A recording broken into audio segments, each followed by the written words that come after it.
Welcome back to Retro Game Talk. Today we have Steve Landusky, a pretty popular video game collector in the Pittsburgh area. Hey. Steve, what got you into collecting?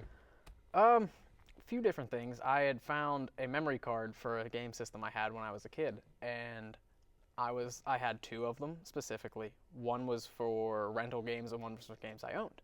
And I was like, well, let's see which one this is. And it was the games I owned. So since it was the good games I had, I wanted to start replaying those. And specifically a game I never owned, but wanted to always play was this one. And it's just a lot of fun.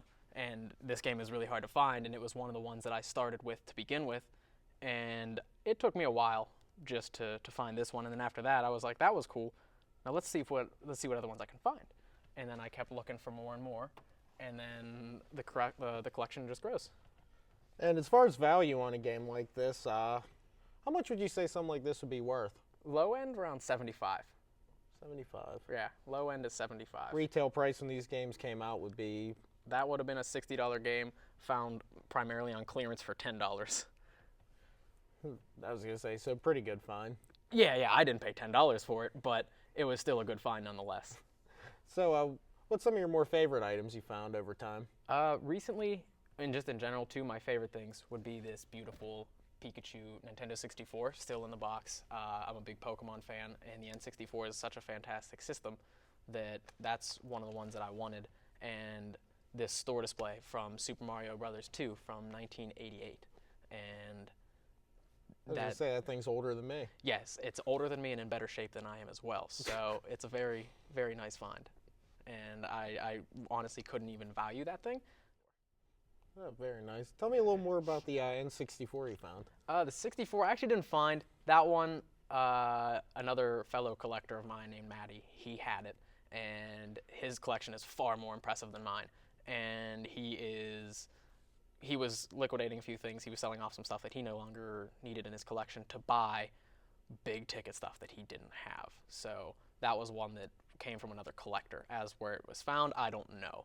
But I think thrift store is going to be my guess on that one. Ooh. Yeah, I think somebody So found that. next to nothing. Probably. So what's it like interacting amongst like other collectors in the same field, so to speak? Do you guys like compete with each other? Is it like hey, look what I have and you'll never have this type of deal? Or there's guys like that, but nobody likes those people to begin with. So there's that. I would be one of those people. You would be one of those people? Okay, I mean, I could do that with this right now, but I'm not.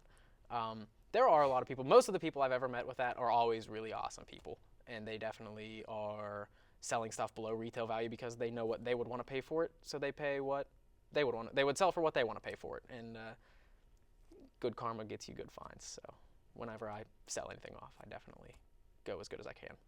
Tell me about a time when you actually got extremely lucky finding something. Extremely lucky. I was at a flea market and I found this game, Chrono Trigger.